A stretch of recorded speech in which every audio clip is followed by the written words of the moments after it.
Welcome back to the channel. Today we're going to build our 40th anniversary RC10 with a few hop-ups, and with the recent controversy we actually have some aftermarket parts on this car. But we're going to do just a pictorial. I may pop in every so often with a little bit of once we get to a critical point, and give a little update here and there. But yeah, come along and see how we got our RC10 built, and see what hop-ups we put on it.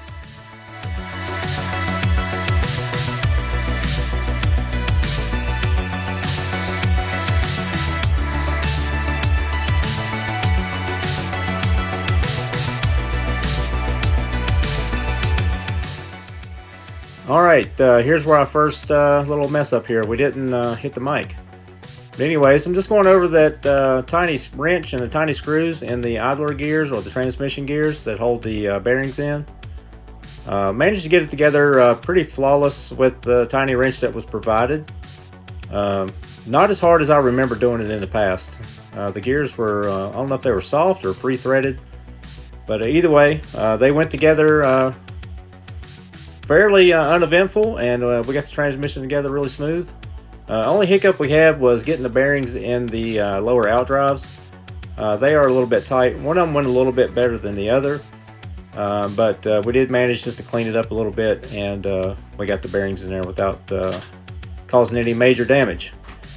But anyways, there's your voiceover, and let's get back to the pictures.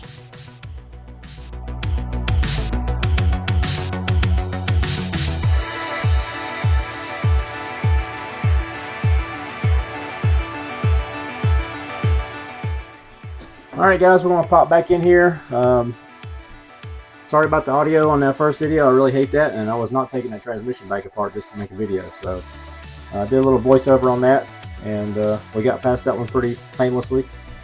But anyways, on to the ball ends and the linkages for the camber links and your steering. I've seen several build videos, and these things are really tight, almost like you need to tap them, and they're a little bit brittle if you're going to run it. If we were building this as a shelf clean, maybe, but I'm going to race this car, so I wanted something a little bit more durable and a little bit easier to work with. So we did go with the RPM ball ends, and the only thing bad about them, I don't have enough. I had just enough to get the steering connected and our camber links. I don't have enough of the steering to the front steering blocks. So I will eventually upgrade to turnbuckles, but just for build purposes for now, and we may run it with just threaded rods. But I will be buying a set of turnbuckles eventually, and also I will be getting a set of universals for the rear, just because I don't know if Associated is going to offer any spare parts, and if you lose a dog bone, it's gone forever. So there are a couple aftermarket companies that make universals with the 1/4-inch axle, so we'll probably go with that. And they're reasonably priced. They're like $30, $33. But that's where we're at. Again, not a super involved build video. We're just kind of jumping in and out, throwing some pictures. I may go back and do a more intense build video with the RC10T. It's going to be basically the same thing, just a truck version. But it has a stealth transmission, so it'll be a little bit easier on building the transmission. So anyways, stick around. Up next is shocks, and we'll get the shocks built. And once we get the shocks built and get the car sprung, we will show you the wheels and tires that we got for it. We're not running the factory wheels and tires because we are going to race the car. And yeah, so we'll be right back with shocks.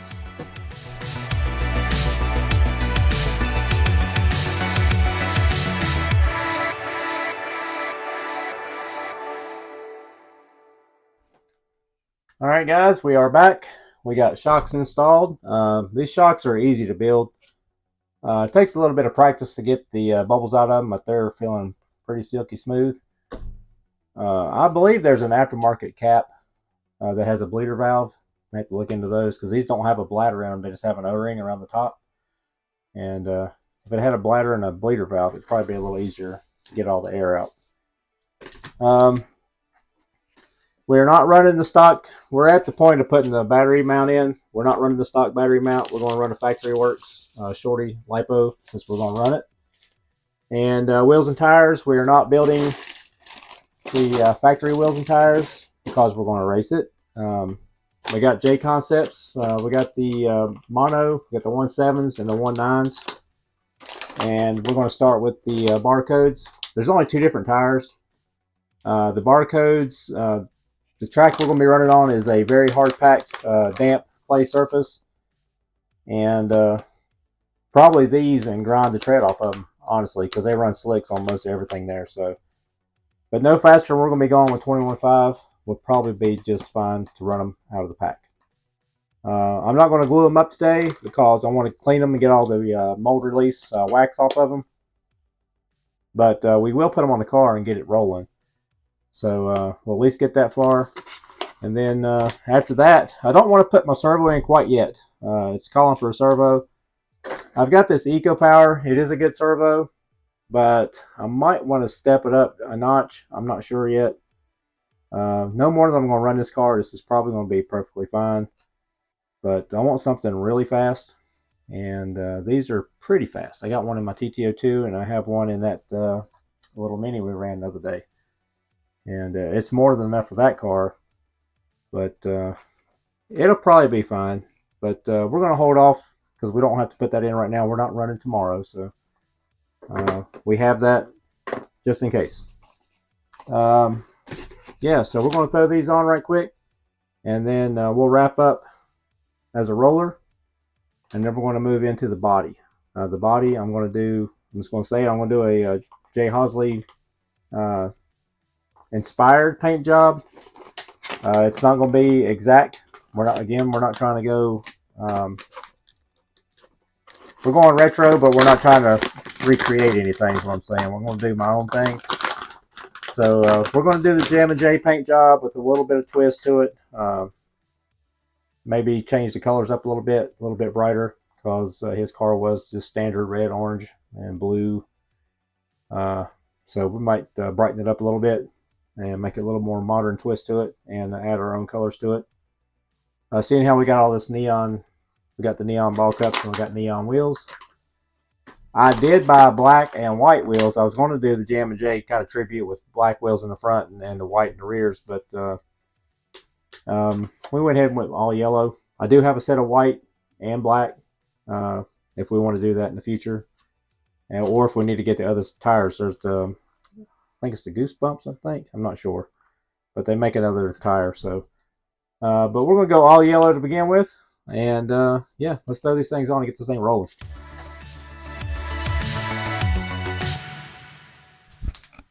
All right, guys, there you have it. We got a roller minus steering linkage. We got to go back down to Anderson RC and pick up some more RPM ball ends. We got our Factory Works lipo mount. Bolts right into the factory holes. You don't have to drill anything, and everything fits good. These are metric. They're M3s, but they fit right into the chassis, and they fit as flush or better than the factory screws. My take on the kit, super easy. I think I mentioned, well, you probably didn't, it was in the part where I was didn't have my microphone on, but the only thing I don't like is the E-clips. The original RC10 had like spring steel E-clips, and these seem to be a little bit softer, and if you're not careful, they'll bend. They're enough pain in the butt as they are, shooting them across the room, but the chrome or whatever they're made out of, the chrome metal, they're a little bit soft. They'll be fine once you get them in there, but if you get them sideways putting them in, they'll tend to bend. And the old black spring steel ones seem to be a little more stout. Other than that, it went together super easy. I like the shocks a lot better than the original, because that bottom feed shocks were definitely a pain in the butt with the clip rings. Even though you still have to use the clip rings in the transmission, because it is original. And I do appreciate this thing coming out. It's very awesome to be able to relive this again, even though I did have 2 classics when they came out. And I did one in complete pink anodize, and we changed everything on it. I bought every J Concepts hop-up at the time was available. And it's one of those that got away. I hate I sold it, but we got another chance, and we're going to run it. I'm not too worried about the value going down by running it because I'm going to have fun with it, and that'll be worth the value to me. We still got to paint the body. The one hop up we did add onto it was the fan RC steering. And there seems to be, just popped up tonight as I was recording this, a little bit of controversy. My take on the aftermarket companies that are making parts for these cars, my take is a lot like a lot of the other guys, is it was out of necessity because we want to race these cars. We don't, most of us, collectors, that's great. I have a collection of cars I will not run. But there's a lot of us out there that want to relive it. We want to race it. There's been a lot of vintage races. And it's a little bit scary to run a vintage car, having to depend on finding the original parts or going the 3D print route. There was a need, and somebody filled it. Unfortunately, I hope they don't get shut down. I hope their stuff's enough difference in it that it's not a trademark infringement. I'm all about doing the right thing. I don't want I don't want Associated to get shortchanged, but I want Associated to make parts. That would be awesome if they made parts to support these cars. And I don't know if they initially intended these things to be run. They probably didn't because they're just anniversary cars. And the first run of classics, they actually did support parts for a little bit, and that was looking up. And that's when J Concepts comes out with these wheels. They came out with the turnbuckles and the tubes and a couple of things. So I don't know if they were under the understanding that maybe we're going to have something we can rely on, because I ran these RC10s back in the 90s, and it was probably 10 or 15 years you could still get parts for this car. And then all of a sudden, when it dried up, it stopped. And there was a need, and that one particular company did fill in that need. Maybe they shouldn't have built a whole car kit, but like I say, I have some of their parts on the car. No disrespect to Associated or Associated drivers or whatever.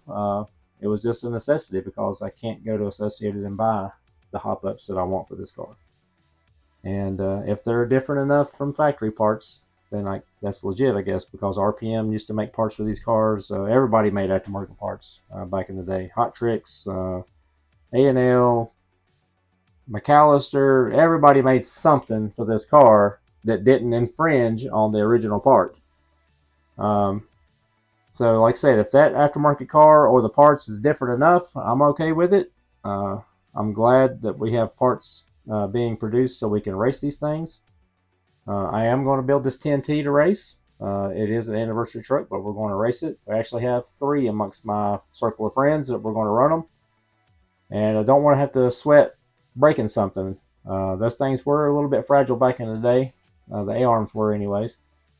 I never had one, but I had a GT. Because by the time that was a thing, I was hardcore into oval rather than Associated 10Ls. But put your opinion down below. What's your opinion of the aftermarket companies? My stance is, as long as it's not an exact copy and you're not marketing it as the brand and you got your own brand, it's that's capitalism, I guess. If you want to make something and it's legal, then go for it. So anyways, next video we'll be racing this car. Well, we won't be racing it. We'll be running it. But actually, the next video will probably be me painting this body. We are going to do the Jamma J throwback, sort of, with a twist, with brighter colors and or some of my colors on there. We are running a 21.5. I have a Tekin RS speed controller ready to go in it. Still on the fence on motors, and I'm still on the fence with this servo. It's a good one, but I don't know if I want to go a little bit better. So, because we're going to need a servo for the 10T as well. But anyway, appreciate you watching. Put your comments down on this little controversy that popped up when this car came out. And we'll see you next time. Thanks.